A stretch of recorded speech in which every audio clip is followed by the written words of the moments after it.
Why, hello everyone. Welcome to Redneck Ways. Guess what time it is? It's model build time, guys. It's Sunday evening, and we're back on the HUEY gunship. We're just about finished, guys. I don't know if we'll get it finished quite tonight, but if not, the next meeting we have, next time we meet, we will be finishing it. Because I don't think we'll get to the decals tonight, but I think we're going to get everything else wrapped up.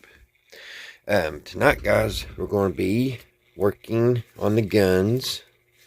This is part of the ammo here. Already have some of the bullets, ammunition belts on there.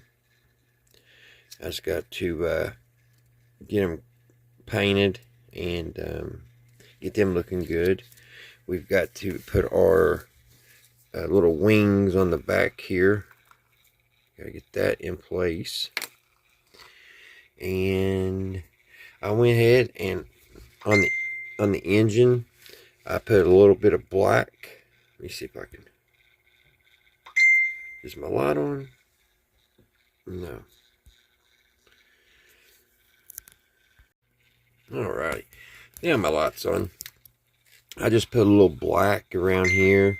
Oh, that phone's going to drive us nuts. Let me pause this for a minute. Alright. It's probably still going to start dinging. I'm just turned my little phone on that I use for music, and when it's off, it gets all those notifications, and it's got to go through all of it. And it goes ding ding. You probably have the same problem. But anyway, what I was trying to explain is I kind of put some black in here, touch coming down through here, because the motor's going to make some carbon. So I thought that looked pretty good. And then on the bottom, a lot of the helicopters, especially the gunships, they're close to the ground fighting, and there's a lot of smoke and just fire and everything. So the bottom's not going to be perfectly green. It's going to be kind of carboned up too. So that's what I did to the bottom. Kind of carboned it up a little bit. Give it a little bit of a realistic look. So I think that looked pretty good. Now, there is one thing I wish I'd done different on the model, and I really can't do anything about it. I mean, I could, but I just, next time I'll just definitely have to remember to make sure to fill all my seams, because I got a few cracks. It didn't pull in as tight as I wanted. Now, I fixed the nose. The nose had a crack, and I filled that in, but I just wasn't, I guess, paying attention to up in here. And the bottom shows a little bit too, but you got to be right up on it. So this one's not going to be judged by nobody or anything. It's just mine. It's going to be sitting here for my pleasure. But like I say, the next, if I build another HUEY or whatever, another ship or whatever that has two pieces to go together, I'm going to make sure, which I've done it before. I just don't know. I don't know why I passed that up. I didn't realize actually how bad it was till other day. So I use this stuff. It's pretty good to fill. It's called plastic wood, all-purpose wood filler. And even though it says wood filler, you may be able to buy this for plastic too, but this does really good on plastic anyway. I always have used it, never had no problems with it. But as far as those cracks, I'm really happy with the way it's turning out. So like I was saying, guys, it's almost finished. Tonight we're going to be putting these little wings on. We're going to be working on the guns. We're going to actually put, oh yeah, I forgot to show y'all, I got the back propeller on. It's on. I've just got to touch that black up there. But before we end the video tonight, guys, we'll put the blades on top, because I think it's about time to have them. I think I'll be alright putting the decals and stuff on with those on. That's the reason why I've waited for a while, because I knew they would be in the way trying to build the model. They actually had it coming in on the instructions a while back. I think it was like step 7 or 8. Let's see. Well, maybe not. it was step 8 that they was wanting you to put them on. So we're over on this step over here with the guns. This is where I'm at. Putting these pieces here together, and here is what it's looking like. This goes on the side of the HUEY.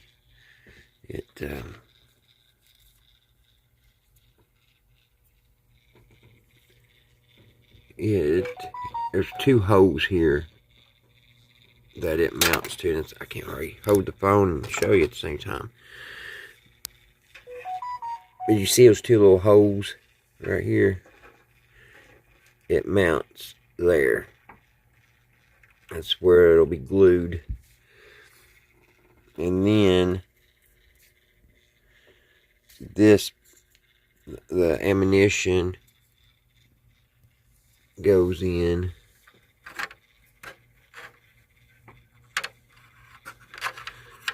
Sorry if my hands look so bad, guys. They're cut up and they're chapped. Try to get this in here straight. It's hard to do this one-handed. That goes in something like that. So, let me get you all up on Sky Vision, and that phone's going to drive us nuts. And we'll get started tonight, guys. We're going to listen to Art Bell. It's going to be this is scary story. This is one of the scariest stories I've heard in a long time. And I caught the first part of it, and I'm ready to finish, hear the rest of it. But I thought I was waiting to share it with you guys, and we'll listen together. This is something else. And we haven't listened to no Art Bell for a while. Oh, that phone. So let me get you up on Sky Vision and let this phone go through what it's going to do, and I will be back, guys. Alright, guys, here we go.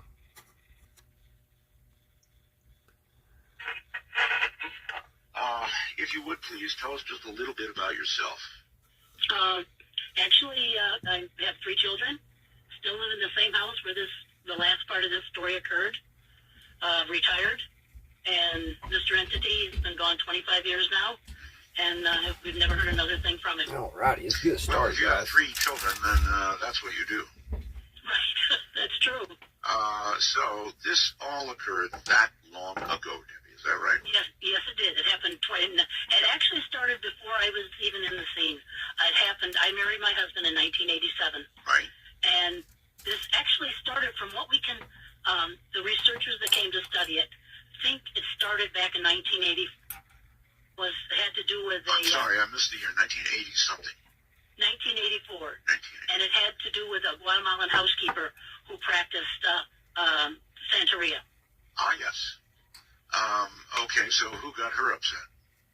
Well, back in 1984, my husband's mother, her mother, his grandmother, had a stroke, and they hired a Guatemalan housekeeper to take care of her. Right. And she lived right next door to my mother-in-law and my husband. Right. And the Guatemalan housekeeper, very nice lady, I don't think, from what I've been told, did any of this on purpose. She was afraid that when she lost her job, when the grandmother died, she'd have to go back to Guatemala. I see. So I think she was trying to keep the grandmother alive as long as she could. And what happened is she opened some type of a door and allowed something to come in. Is this sort of all guesswork, or do you have any firm reason to believe that's what happened? It's partly guesswork, partly from what my mother-in-law found at the house. After her mother died and Juanita left the house, they went to clean it, and they found strange markings all through the house. They found candle wax, broken rosary beads, and blood and feathers. Oh. So from what they told the researchers that came to the new house, they believe that that's probably what happened. Because they can think of no other way, why this started. Okay, but that's quite a bit. You said feathers and blood. And what else? Broken rosary beads, feathers, candle wax, and strange symbols all through the house. Okay, so there was practice going on in the house, no question about that. Right. Well, I do agree. I do certainly agree, Debbie, that when you dabble in such things, you do leave open the door for something you don't want as well as something you do want. Yes. Like I said, I don't believe she did this anything to happen on purpose. She was just trying to keep the grandmother alive to save her job. Yeah. Okay. But it didn't matter. Something evil did come through. Yeah, so I get that, but I read in the opening that Lee Moffat was promised to him as a sacrifice hundreds of years ago. Right. Now, that's different than somebody practicing Santeria and calling the wrong thing across. Well, this is a story that now the entity used to communicate with us by writing on a mirror with soap. Really? And it would write from morning, noon, and night. And it told me the story because one of the times I asked, why are you doing this? Why are you here? That would and be when I would be leaving. It wanted Lee because he was in not I don't mean in physical form. Every time I listen to ghost stories, guys, I start hearing things in my house. Does that ever happen to you? Some of the monks there practice Satanism, and they promised him a blood sacrifice, and it never came to fruition. And the lady, she wasn't sacrificed, but he believed because she was promised to him, Lee, in a past life, she still belonged to him. And now he found her and he came to collect her. Okay, I want to be straight about this. Lee, or Lee to be, was promised in a past life. Alright, well, that's drawing, guys. We'll put right. these little wings on. Lee, per se, it was, well, I guess it was Lee. How could they know to promise Lee would be there that far ahead of time? I don't know. They promised her in that lifetime with the monks, they were going to sacrifice her, and something happened and she wasn't sacrificed. So he still believes she belonged. This is what the demon wrote to me. So he still believed that she belonged to him, and he came to collect her. Wow. So Lee came to collect her. You mean, I thought Lee was your husband, no? No, Lee is my mother-in-law. Your mother-in-law, okay. I'm sorry. My husband's mother. I'll get it all straight. It's a complicated story. Okay. All right. So that Lee, the mother-in-law, was promised to this demon in a previous life. In other words, some kind of, almost like a curse, I guess? I guess so, yeah. In other words, don't take me, but you can take somebody in a lifetime or two or three or whatever, somewhere down the line in my lineage. Yeah. Right, from what I understand, it was her. He gave the impression that it was her, that this was a previous life of hers. Okay. Yeah, that would make sense. But one would imagine there was a deal cut. In other words, don't take me, take somebody from my lineage somewhere down the line. I don't know. I don't know is a good answer. Yeah. I don't know. You know what? There's so many things about this to this day that I still don't know. I'm glad you're saying I don't know. Listen, I really worry when somebody comes on the show with me, Deborah, and gives me an answer to everything I ask. When I hear somebody finally say, I don't know, I love it. It gives credibility to the story. Usually you push hard enough and somebody says, well, the demon told me one night when I had a deep sleep, or something like that. In other words, they try to provide an answer to every single question you ask. And as an interviewer, I've learned that's not a good sign. So stand by. All right. So I would assume then, that long ago, your children were about what age when this began? When this began, all right, there's that again, guys. Born, 1987. Right. And then the other two were born in 1990. I don't know exactly what this little boom's for. This came out in 2014. I guess I could have looked it up. Let's look it up. We had never spoke about it in the house. So I had to tell them about it before I even wrote a book about it. Okay. And here we go. We're now going to begin to get what is that? Where I put that on. What really happened. This is so well documented, all of this. I know that, for example, number 78. Somebody I trust implicitly was there with you, Dr. Evelyn Paglini, who helped you out, I guess, substantially. You can confirm that, right? Dr. Evelyn Paglini was awesome. She was a wonderful lady. Tail skid. When she came to the house, she came in with such courage and such confidence. That was Evelyn. Look at her, That's odd. I didn't know they had tail skid. Going to save us. If anybody could, she'd be the one. The Warrens, were the Warrens also involved yes, somehow? And Lorraine Warren came. Really? Yes. But I guess Evelyn Paglini helped out a bit more? She couldn't get rid of it. Couldn't get rid of it? No. And the entity hated Dr. Paglini. I can imagine. absolutely hated Dr. Paglini. He every minute was writing nasty things about her, vulgar things about her on the mirror. But she told us, she said, I can't get rid of this. She said, it's too powerful. It's ancient, it's old, and I can't get rid of it. Let me tell you, for Dr. Paglini, that's one hell of a statement. I know it, because I thought she'd be the one. But she said, she was actually worried for my mother-in-law's life. Oh, yes. She said, I can suggest something to do. Whether you do it or not, it's up to you.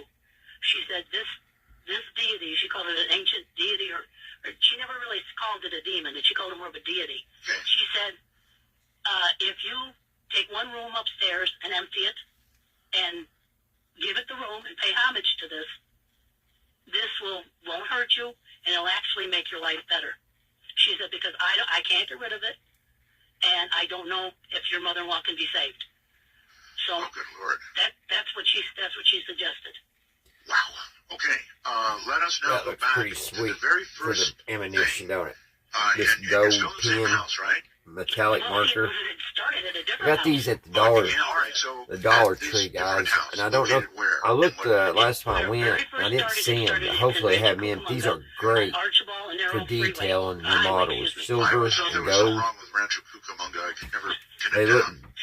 awesome. Look at that gold. There were like 3 houses right on the corner, right there. It looks like and my copper, mother-in-law don't and it? father-in-law owned the one in the middle. Her mother owned the one next to it, and my husband owned the one on the other side. All right. Well, let's 3 houses were all connected. deal with the house you were in. Was it limited to that house, by the way? No, and when all 3 houses were affected. Oh my goodness. All right. All right. Start with the first thing that ever happened. Now, I can start with the first thing that happened that I can confirm because I actually saw it. Fair enough. If it happened earlier, I never saw it, so it's only hearsay. Fair enough. Thank What you. I actually witnessed, the first thing was a porch. We had a tenant that moved into, my husband rented his house out. We lived with his mother and father. He had a heart condition, and he just felt closer, felt safer living together. So we all lived together. Right. We rented out his house to a gentleman. He had a large sports collection, my husband. So we left one room in the house locked. And the gentleman had free run of the house, but he couldn't touch this room. We would go down periodically to check on the room. The very first thing that happened is we unlocked the door where his sports memorabilia were, and something had taken all the bobbleheads, baseball bobbleheads off the wall, and put them into the shape of a triangle on the floor. Oh my. All right. And of course, And this is locked all the time. Is that right? this was locked. We were the only ones with key. But you automatically think, you don't think something's happening. We automatically thought the tenant did it. Well, but that's just bad. I mean, then you think you have somebody you can't trust. Right, but at least you can see that person, and you can deal with them. True. We confronted him. He said, I've never been in that room. I never touch it. I have a room like that in my house. There's nothing but very expensive, very complicated radios inside, and so nobody goes in there. Right. That's the way Bill felt about his sports collection. I fully understand. Mhm. And so here are bobbleheads on the floor in a triangle. Right. We locked it back up. Like I said, talked to the tenant. Well, he assured us he didn't touch it. Well, what could we say? We thought he did, but we said, well, don't do it again. Right. Within a week's time, my mother-in-law was very religious. Yes. Next to her bed, she had a stand with all types of religious statues on it. One morning, she wakes up, and on the statue of Jesus is a pair of men's briefs. Bad. Out of Why nowhere. they've got these She thought one of us the was playing a guns? joke. You know, It's kind of what are you confusing doing? how they go We couldn't- we- together. None of us could figure out It's how it like got there. here At it's that time, 93, none of us even 92. understood what This a is report was. 93, Well, look, even you and and I these are what it is. 92. But they're the It's same something that gun. moves, something So like, I don't know, an but it object that says moves without anyone physically moving it. Right. Okay. Well, I here's don't what know. I think. There's almost nobody, regardless of their religion, who would do something like that. I mean, it's just so highly disrespectful. I can't imagine. Of course, I don't know your family, but I can't imagine anybody would hang some underwear on a cross. No way. No, it was. She was very upset, and it progressed from there. Pretty soon, we started getting all kinds of different clothing on her statues. Then we couldn't figure out where they were coming from. Then we started getting mail and receipts, and they were all coming from the tenant. They were coming from the house next door. Receipts? You mean he was buying stuff? Sure, there were like receipts where he bought some clothes and he had a receipt for them. Yeah. And they'd end up on her chest by her religious statues. I see. So it started all around religious artifacts. Right. We went down to a house. It's very hard to explain to the man, listen, we have your things up at our house. You know, you can't do that. He'd think we took the things from his house. Was that his underwear? Yes. Oh, good Lord. I don't know for sure. You know, at the beginning of that, I would... Maybe they go together like this. I'd have reason to worry. If another man's underwear shows up on the cross over my bed or near it. Well, sure. I mean, at this point, they're probably... I don't know what you're thinking. You're thinking somebody broke in? Right, that was another theory my mother-in-law thought. Maybe somebody came in when we weren't here. Right. Because, you know, you don't go to the supernatural, you go to reality. Of course. You try to justify things. Of course. But we couldn't. There was just nothing that we just didn't know what was going on. Went back down to the house like a couple weeks later, and he wasn't home, and we noticed over all the light fixtures, where you click the lights on and off, Yes. someone had made strange symbols, and it looked like they were drawn in crayon. Well, now you did have children. Let me pause that, guys. No. My children, my one son was only like a month old. Oh, okay. That was it. I don't And imagine this gentleman him was slithering out of his... No. And this gentleman was all alone. Gotcha. So then within a few weeks, the gentleman said, I'm leaving. Don't blame Didn't him. give us a reason why. He just said, I'm going. And he told us that on Friday, and by Sunday he was gone. Okay, so I would guess that he was experiencing things over there, or tired of getting accused of doing things over there. Right, that's what I think too. He wouldn't talk about anything. He just left, so he was gone. Okay. We went when he left up to the house to look at it to see what needed to be cleaned to re-rent it. Right. My husband goes in his room. I stood in the living room looking around, seeing what needed to be cleaned. There was a long shelf on the top of the wall, ran the whole length of the living room with all kinds of knickknacks. Right. I looked at it, and then I looked back, and I looked again at it within like a blink of an eye. Every single thing on that shelf was turned backwards within a blink of an eye. Oh, My husband came out. I said, you're not going to believe this. And he didn't. He said, no, you didn't see it right to begin with. They were all turned backwards. Maybe this man had problems. He did these weird things. So just let it go. So I knew, though, what I saw. Right. That's right. I understand. You know what you see, and what you see is what you saw. Right. Simple as that. He made plans to come back the next day to start cleaning. He kept the place pretty good, but it needed to be cleaned. We came in. We walked in the door. In the middle of the living room was a lamp from the bedroom sitting in the middle of the floor. And I just looked, and my husband said, "Oh, somebody must have came in the house," because he wouldn't want to believe. He was so afraid of the paranormal, he wouldn't want to believe something paranormal was happening. So he would try to make excuses what was happening. Most normal people would. Yeah. So we put that lamp back. We went into the kitchen. We went in the kitchen probably for 2 minutes. Came back into the living room, and the furniture from the dining room was stacked up in the living room. Good Lord. Within 2 minutes, and we didn't hear a thing. Okay. At this point, I wonder what you were thinking, and I wonder what your husband was thinking. Two completely opposite things. I looked at it as something, at the time, I wasn't familiar with anything paranormal. I had never been frightened in my life by it.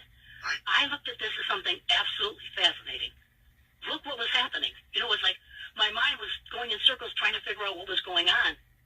My husband's first instinct was, let's get out of here. Let's go. Let's hurry. Let's get out. But I wanted to try to understand what was going on. You and I, Debbie, have different ideas of what's interesting. And by that I mean, for example, this star out there that could be aliens. That's interesting. A room full of furniture moving itself. I run like hell. My husband also. Feel free to me, it was like I just couldn't understand it, and it was fascinating to me. I put the furniture back. He left. He stood outside the door. He didn't want to be in the house. Don't blame him. But, you know, the feeling in the house, there was nothing nasty feeling in the house. Do you know what I mean? The house didn't feel like an evil presence or something threatening. It was like this, and it became almost like a game. When I'd go up there to clean, I would go into a room and I'd say, if there's something here, move something. I was cleaning, and I'd come back and something would be moved. So it almost became like this game where, it gets you, like it grabs you. Look what I can do. Debbie, a game is Candy Crush. What you're describing is no game, but I guess you were playing. Really, because to me, it wasn't frightening. It was amazing at that time. Okay. I've got to give you props for a steel spine. I'd be that gone, I don't guys. have. What about you? I'd have been so out of there. I'd be like locking you're that house boy. up and be gone. So this went on how long? Now, this went on probably for another week, and then everything just stopped. Oh, It just stopped. It was like nothing happened. We went back to the house. Nothing was moving. Everything just went right back to normal. okay. So the next month we decided, everything's back to normal now. Maybe this gentleman, left something, he dabbled or did something, left something around, and everything's gone now, so we're okay. So we decided to re-rent it out. Right. Now, during this time, the neighbor on the other side that we rented out, the grandmother's house, had talked to my husband and said, did someone die in this house? Which no one had. And my husband told him no.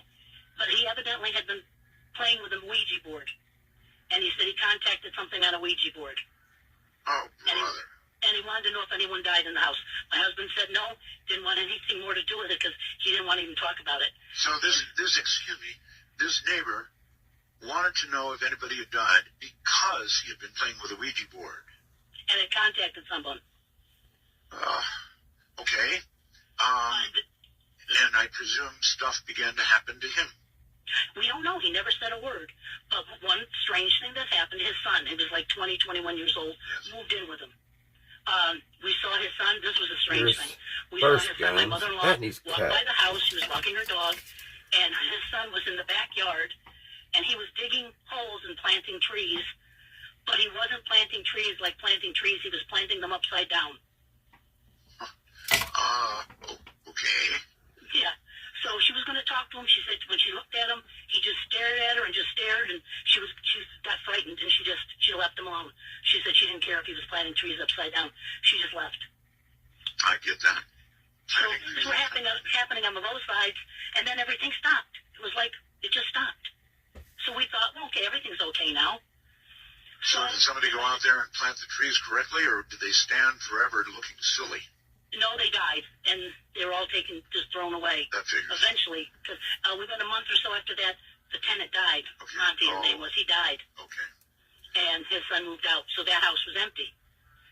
Did he die a natural death, might I ask? He died of congestive heart failure, which is funny because it seems like everybody connected with this died of congestive heart failure. How are you feeling? I feel fine. My husband died of congestive heart failure. His mother died of congestive heart failure. His father died of congestive heart failure. His uncle that lived in the house next door died of congestive heart failure. Wow. So it seems to be something that runs through that. Apparently. Yeah. So we rented out the house. There's those guys. That's that. Now we got to make the we rented that out again because everything was quiet. Got to make the And like I said, there was nothing threatening that happened. So I didn't feel frightened in any way. My mother-in-law and my husband, on the other hand, they were still frightened of them. Did you disclose to this new possessor? Yes. You yes, did? My husband said, this house may be haunted. And they laughed. It was like, back then it was like 1987. It wasn't like today when people are more open-minded and they understand I don't know if you can really see this, there. guys. Back then it was more of a joke. Yeah, This is a haunted house. This is what we're getting ready to do. So they moved in. There was a younger woman We and got an to older assemble gentleman. this. They weren't married, but they lived together. It looks like this. The lady was very kind. We lived next door. It goes I would behind talk the guns. periodically with We her just when I made went out in the yard.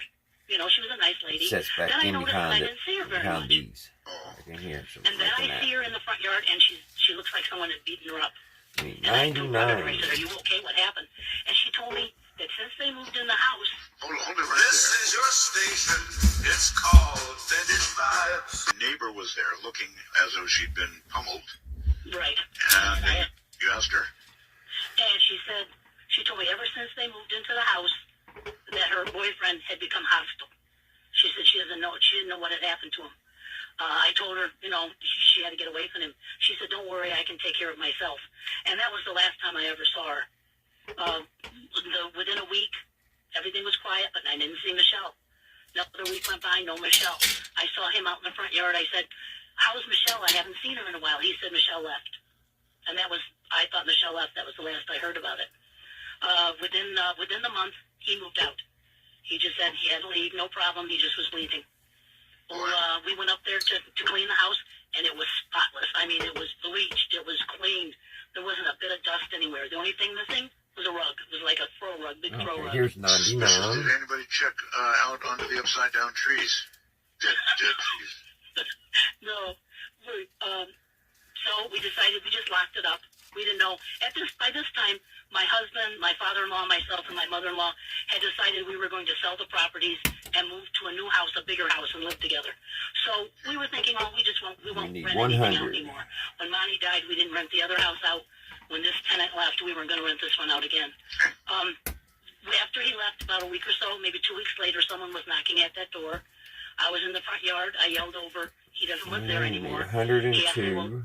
do you know where he is? I said, no. He said, did you hear what happened to Michelle? And I said, no, I haven't heard anything about Michelle. He said they found 101. Michelle We beaten need to one death, of wrapped in a these. rug in a landfill. Oh my God.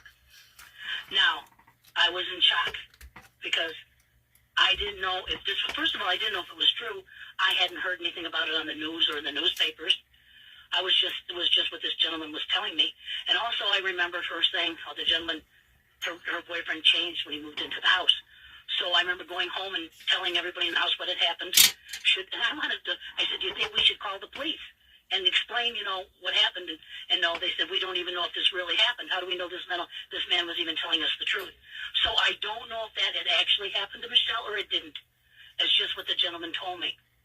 But to me, that was rather scary because at that point, it changed from something that was non-threatening to something that maybe was very evil. Maybe. But it would have been possible, Debbie, to go to either the police or a local newspaper and find out if that, after all, if somebody's found in a landfill in a rug, dead, that's going to be a story. That's what I thought the same thing. But like I talked to my husband was the type, he read every newspaper, watched all the news. He said he hadn't heard a thing about it. So I don't know if that was true or if that wasn't true. And Pretty weird comment to make either way. Right. It just put a lot of, it made me frightened at that point of what this thing could do if it was real. Right, okay. You could even at this stage, even today, you could go back and find out if such thing had happened, I'm sure. Yeah, you know what? That would be interesting to do to find out because Sure would. Michelle was a nice lady. It's not a light comment you just drop on somebody. He must have had some knowledge. Where would it come out of the blue? There had to be some fact. The stories always have based on some fact. Or if made up, why would somebody make up a comment like that? Good God. Yeah. Found dead, wrapped in a rug. Okay, all right, continue. So we left both houses empty. We found a new place to live. It was like 10 miles up the hill from where we lived. All right. And so we were moving very slowly. They put the property on the market, and we were moving our possessions very slowly up into the new house. The very last day we were there at the house, my mother-in-law and I were alone. And for us, this is when it really became hostile towards us. Everyone was gone. My mother-in-law and I were in the back bedroom. We were getting the last of her things, and there was one box. And all of a sudden from the kitchen, we hear almost like an explosion. We run to the kitchen, and the entity or whatever, what happened, all the cupboards had been just ripped off the walls. Off the walls? Off the walls. There were pieces of them were lying all over the cupboard, all over the floor in the kitchen. Oh, Debbie. Yeah, then we hear glass breaking. We go back into the bedroom to see what happened, and it blew out all the windows in the back bedroom. Oh my gosh. And I remember grabbing my mother-in-law by the arm, and we just ran out of the house and got in the car. And did what? In the car, sure, for a while, shock, shaking, probably. My mother-in-law was shaking. She was so frightened. That I get. We went back home when we were up at the new house, and thank God for a small time, everything was quiet. Nothing happened. It was like we found our safe haven. We were okay. At least that's what we thought. But it didn't turn out that way. We were here for like 3 weeks, and then a thing that anybody else would experience, they would just ignore it, happened. A picture was turned backwards, and it was like a bell went off in my head. It was like, Here we go again. It was with us. So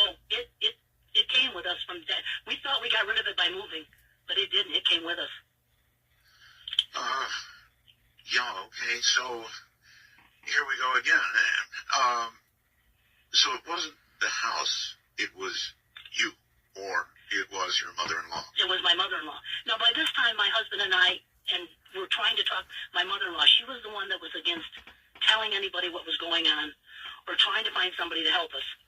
Because she said people will think we're crazy, or she had it in her head, if things like this happen to us, we must be evil and we're getting punished for something. We couldn't make her understand, this is something's happening, we need help. So from this point on, we became very isolated. We started to look for help, but we became isolated. We weren't allowed to talk to anybody about what was going on. What do you mean? What do you mean you weren't allowed? My mother-in-law would go into hysterics. She wouldn't want anybody to know what was happening to I us. see, okay. So we just kind of kept it to ourselves. And then the entity started to isolate us even more. He would go where we went. And he would make it so uncomfortable where we went, we would stop going places. Like we couldn't invite someone to the house, so we would go to visit them at their house. Yes. But the entity would do something, like we went to this gentleman's house. It was a friend of my husband and my mother-in-law's. And when we came home, on our kitchen table was the gentleman's wallet. Now, we were just at his house.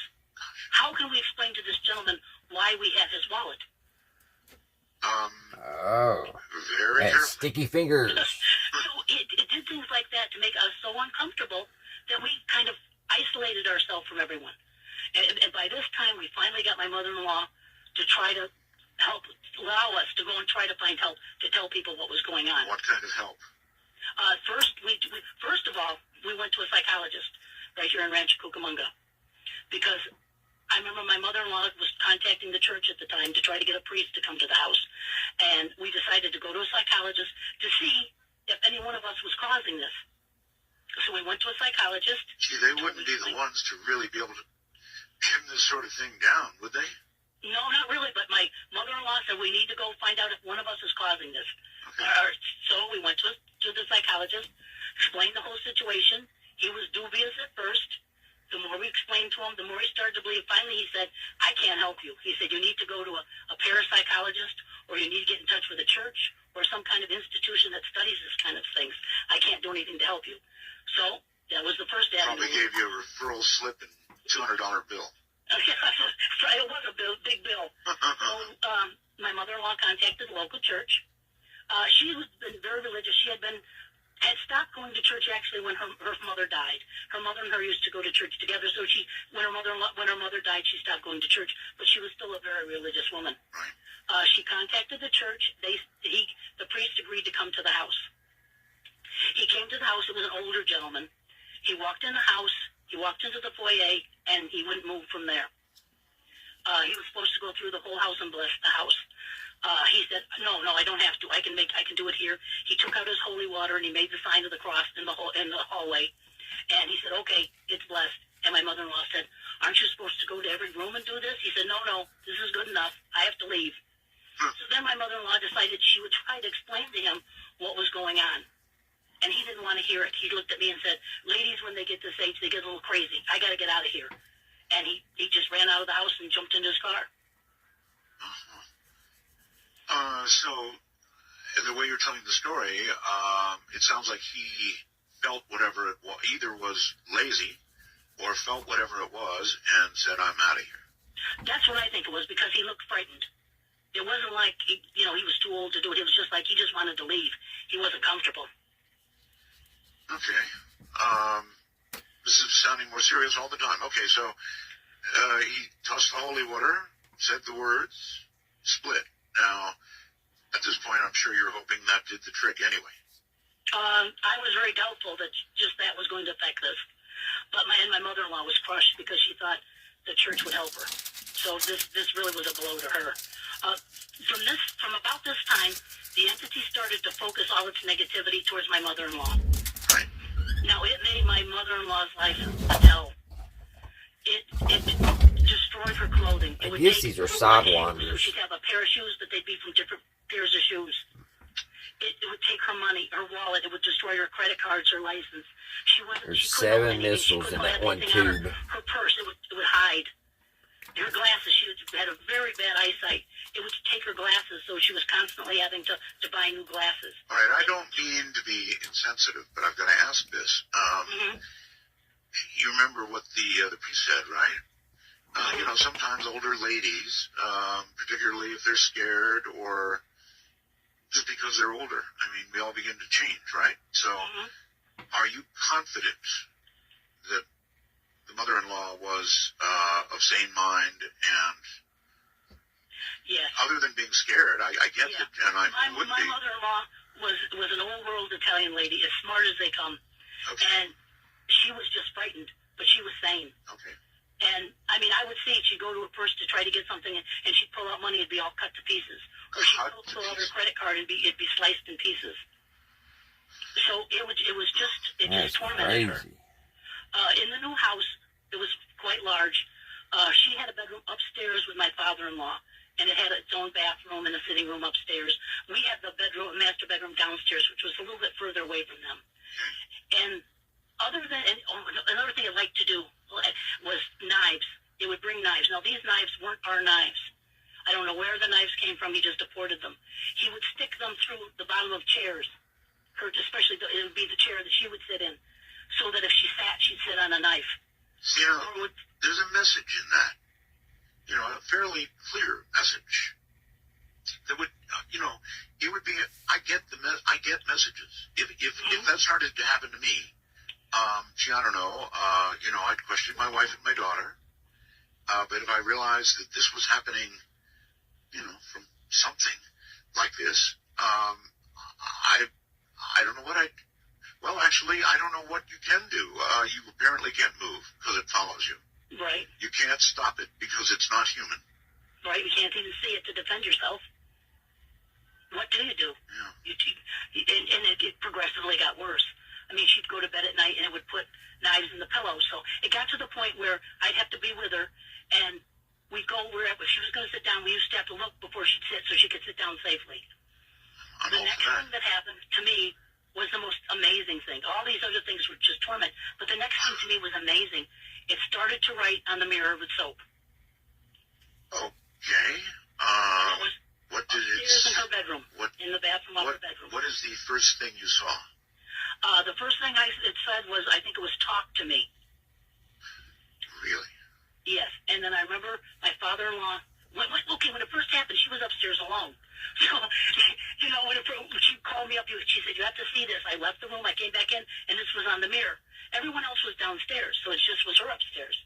So when we all came upstairs to look at it to see what was going on, immediately the first thing you think of is one of us wrote it.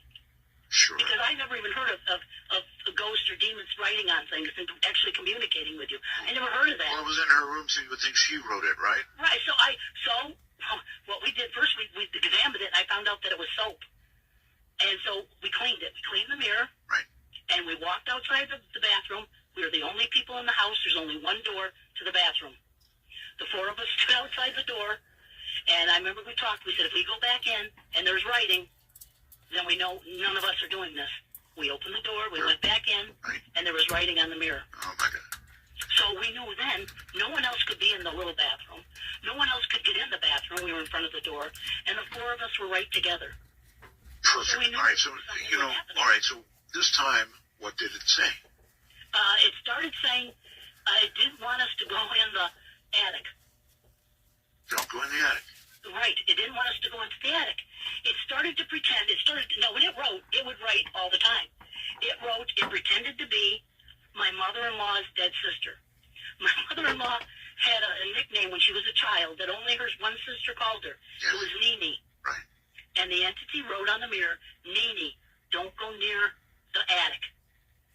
Sound advice, in my opinion. So it didn't want us in the attic. It would say things, there's a bad wire, there's going to be a fire, stay away from it. It wasn't saying to us, if it was her sister, have someone check out your attic, there's a bad wire in it, I don't want you guys to get hurt. It was saying us stay out of the attic. So it didn't want us in the attic. Well, I'm impressed that there were four of you who, after immediately cleaning this mirror, went back in and then saw it. Okay, so that eliminates any other possibility. It did.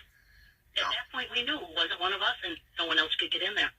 All right, so usually, when there's a button and it says don't press this button, everybody does. They press the button. So it didn't want you to go in the attic. And oh my God, there's a mouse crawling across my table. I'm serious. Excuse me for a moment. Okay. I'm going to see if I can. I'm going to see if I can. My God, what is a mouse doing here? I wonder if it's your influence. I'm going to see if I can get a picture of this. Hold on. What in the world is a mouse doing in my studio? You know, it's funny because we were infested by rats for 2 weeks. Yeah.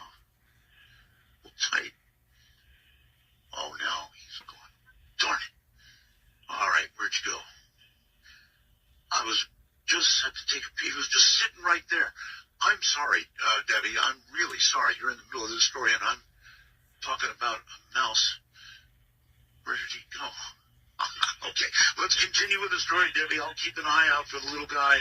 Okay. It has nothing to do with your story. I hope so. Please continue. So my father-in-law, we stood there. My father-in-law one time asked it what its name was. Yes. And it wrote Prince. It wanted to be called Prince. Prince. Prince. At this point, apparently, he was, I don't know, getting used to this to the point he could do something like that. Ask a question. At this point, yeah, other than that, I'm going to answer that. For the first, year, it didn't communicate with us. More so, it spoke at us. It wouldn't respond to what we were asking it. It would tell us things it wanted us to do, things we weren't supposed to do. It almost became we were almost like held captive. Was it like bad things it was telling you? I mean, give me an idea. It was bad things, but it would say, don't go in the attic, don't do this, don't bring anybody to the house. If my mother-in-law and father-in-law had to go somewhere, if they didn't ask the entity, say they were going to go, it would destroy the car so they couldn't go. It had such power, it stopped us from doing some of the things we wanted to do. It would break windshields, break headlights. It was the most, you can't believe the feeling of almost being held captive in your house. This is very serious damage, for one thing. It destroyed the house. The entity had a symbol. It was a triangle, and it had a tail coming out the bottom. And it carved this symbol in the walls. It burned them in the walls. It cut pieces, like 4 or 5 foot pieces of rug out in the symbol. It literally destroyed our house. Every day was putting our house back together. That's incredible. How do you go on living with something like that? Now, I guess at this point you knew it was with you, not just the house. So it wouldn't make any difference. No, it was us. I mean, no matter we went, like I said, we'd go out to dinner. We'd come home, on the kitchen table would be the name tag from the lady that waited on us. One time we went out to dinner, and my mother-in-law looked down at her plate, and her meat, it had a big, like someone had taken a big bite out of her meat. So where we went, it went. Well, that sure takes the fun out of a night out. Yeah. Okay, so there had no way to get rid of this thing. I mean, I would have tried another priest. We tried everything. We called Lloyd Arback. He was in charge. He had a paranormal organization. I know him. Yes. Yeah, he sent Chris Chacon out, and I remember Chris Chacon came out, and he had, at that time I've never seen one before. One of those meters, EMF meters or whatever it is. Yes. And he went through the house and he checked it with that and everything. And when he was done, he couldn't do anything. He said. I said, well, what is it? What's going on? And he said to me, very, very nice gentleman, he said, there's some things in this world you're never going to understand. And that was all they could do for us. Everyone that came, and we called, there was no one we didn't try. We tried musicians. We tried people that practice Wiccan. We tried, we went to Thelma Moss. She sent out Carrie Gaynor because she wasn't doing it at the time. He came to try to help us. No one could get rid of it. They would say, we'll pray for you. We had religious people come out, we'll pray for you. But no one could help us. Well, okay. I'm lost. I mean, at this point, what does anybody do? You mentioned he had a meter. Did anything register on the meter? He didn't tell me anything. All he would tell me was, there's some things in this world you're never going to understand. All right, well, I know Lloyd, so I'll talk to him about it. Yeah. But obviously... Lloyd Arback, very nice man. Very nice. Very nice man. I'm trying to think of that. We had, like I said, people from all over. We even wrote to people in different countries. In Brazil, there was a gentleman that worked with us things. We contacted him. he told us to contact the Warrens. But before we contacted the Warrens, we had other people come out. We had this is the time I saw it show itself, or at least use something to show itself. Two shamans came out to the house. Very nice people. They came out. By this time, the entity had destroyed my mother-in-law's room upstairs to the extent, and it felt so dangerous now. We all moved in together into the master suite downstairs. Huddling together. Yeah, so now downstairs we have, thank goodness it's a really large room, has a sitting room, so we had beds in there, we had beds in the other part, so we all stayed together. That night, we didn't go apart. My mother-in-law very rarely even walked through the house by herself. Don't blame you a bit. No, I think any group of people would be so terrorized. Yes, you can do nothing. There is nothing literally you can do. So No. you try to survive. Right? That's what you do. You try to survive the best you can.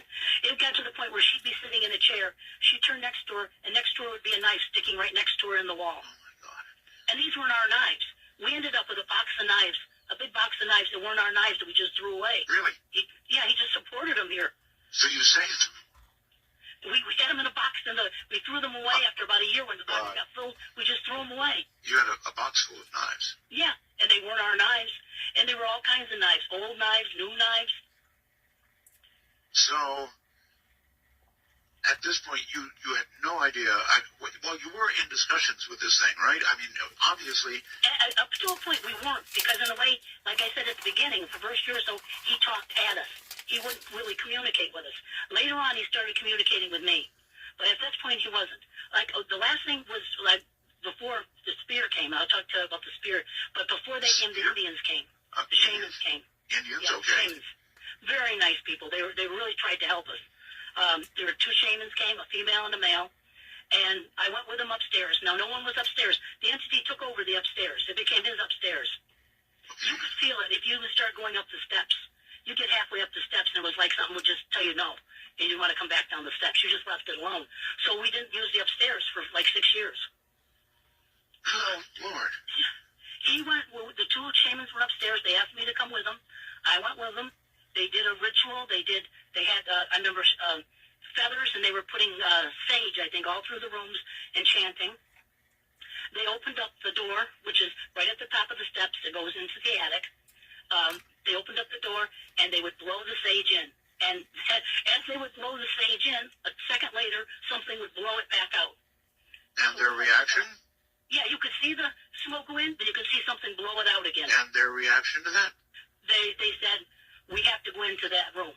So Okay. they went into the attic. I stood right at the doorway, so I could be right there seeing what was going on. Now, the attic had a pink insulation around the walls. And he told me he was going to confront this and make it show itself. I stood right there and watched this happen. And it's something I'll remember to my dying day. As I watched, the pink installation came off the sides of the wall and formed into a gigantic head. It was like a 5-foot head hanging from a rafter. And it was just a head, that was all. And I only saw the side view of it. I didn't see the front. And it had a huge chin and a large nose. And on the side of its head, instead of an ear, it had a circular horn. It started there and made a circle and went up and over the top of its head into a big horn. How are you taking this, Debbie? Even the unaverage person could not take this kind of stuff happening. You know, this is the truth. I don't know why, but from the very beginning, I was not frightened of this. It was almost like one of us in the house had to be the strong one. My husband couldn't. He had a bad heart. My father-in-law wasn't a good person. My mother-in-law was weak, and I had a child. Someone had to defend the family, and it was left to me. So that was it. All right, Deborah Moffat, hold on. The head part, that There's was that over the part, top, guys. way over the top for me. I'm Ardell. This is Midnight in the Desert. Tell you all about the mouse at home. Unbelievable, absolutely unbelievable. I want to take a second because I've never had anything like this happen before. Now I'm telling you, you heard me when it happened. I just took a picture and I sent it to Keith. Now it's not of the mouse because the mouse is vanished, gone. Here's the way it came down, and it's just too weird. I mean, on my right, literally, on my right is a Denon CD player, right? And above that, I've got a special Denon machine that plays Keith's voice. The evil Keith on my mind will play Ross's voice, like that, when I hit a button. That's where the mouse was standing. Now that's directly in front of me, right next to me. And this mouse is sitting there, eyes open, looking at me, curious, or something. I mean, why would a mouse get that close to a human and then just sit there and stare? I turned to my left to get my camera, and, I started to open the camera app, and I turned back around and it was gone. That was freaky. Let me tell you, that was freaky. That mouse I'm going to name. It seems like there should be a brace for that. The name Abby.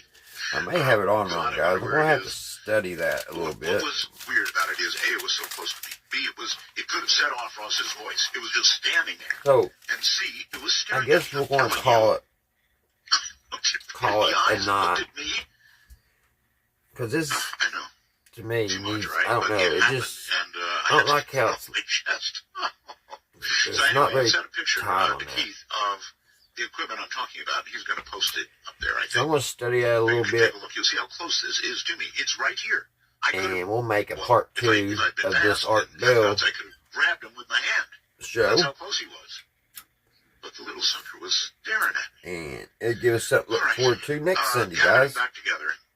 But yeah, It's just I'm going to have to weird. It's study weird that, it happens see how when I'm that getting a story goes. like I don't this think from it's Debbie. going on right. Hey, Debbie. Yes. I mean, that's almost impossible. There's, a mouse, they're pretty, I bet it. Alright, guys. I hope you all had a great weekend.